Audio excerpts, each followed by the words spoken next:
아침에 일어나서 오늘은 무슨 옷을 입을까 고민하다가 결국 지각할 뻔했습니다. 깊은 고민 끝에 고른 옷을 입고 회사에 갔더니 어제와 똑같은 옷이더군요. 점심시간이 되니 오늘은 무슨 메뉴를 고를까 고민하다가 결국 시간을 다 보냈고요. 그러다 결국 먹은 건 어제 먹은 그 메뉴였습니다. 퇴근길에는 장을 보러 갔다가 비슷한 제품 2개를 놓고 한참을 서성거렸습니다. 결국 둘 다 사들고 나왔죠. 우리는 매일 수없이 많은 선택의 기로에 서게 됩니다. 그런데 참 이상한 일이죠. 어떤 선택을 해도 후회할 것 같아서 아무것도 선택하지 못하는 겁니다.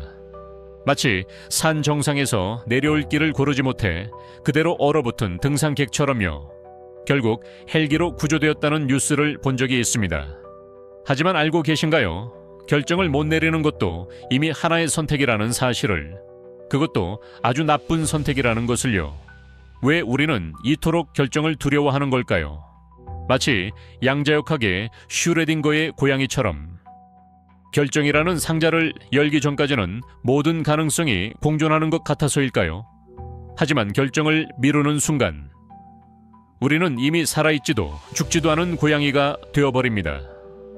실패에 대한 두려움이 가장 큰 이유겠지만 사실은 더 큰 이유가 있습니다. 바로 완벽한 선택을 해야 한다는 강박관념 때문이죠. 하지만 세상에 완벽한 선택이란 없습니다. 완벽해 보이는 선택도 시간이 지나면 후회스러울 수 있고, 후회스러워 보이는 선택도 시간이 지나면 축복이 될 수 있습니다. 그래서 저는 이런 생각이 떠올랐습니다. 피아니스트 친구가 들려준 이야기였죠. 너는 왜 재즈 피아니스트들이 실수를 두려워하지 않는지 아느냐? 실수한 음이 다음 멜로디의 시작이 되기 때문이라네. 그 말을 듣는 순간 머릿속이 환해졌습니다. 결정장애를 극복하는 첫 번째 비결은 모든 선택에는 장단점이 있다는 걸 인정하는 겁니다. 두 번째는 시간 제한을 두는 겁니다. 고민의 시간을 정해두고 그 시간이 되면 무조건 결정을 내리는 거죠. 세 번째는 가장 중요한데요. 결정을 내린 후에는 절대로 뒤돌아보지 않는 겁니다. 운전할 때 백미러만 보고 가면 사고 나는 것처럼요. 과거의 선택을 자꾸 되돌아보다 보면 눈앞의 소중한 순간을 놓치고 맙니다. 인생의 모든 순간이 선택이라고 했지만 사실 그건 틀린 말입니다. 선택하지 않은 것들로 이루어진 것이 인생이니까요. 우리가 선택한 것보다 선택하지 않은 것들이 더 많은 법이죠. 하지만 그 모든 선택과 비선택이 지금의 당신을 만들어냈습니다. 그러니 이제는 완벽한 선택이 아닌 당신다운 선택을 하세요. 실수해도 좋습니다. 오히려 실수라는 돌부리에 걸려 넘어질 때 우리는 새로운 길을 발견하게 되니까요.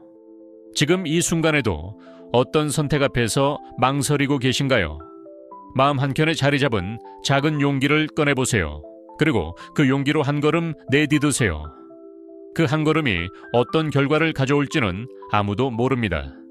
하지만 그것이 바로 인생이라는 모험의 묘미가 아닐까요?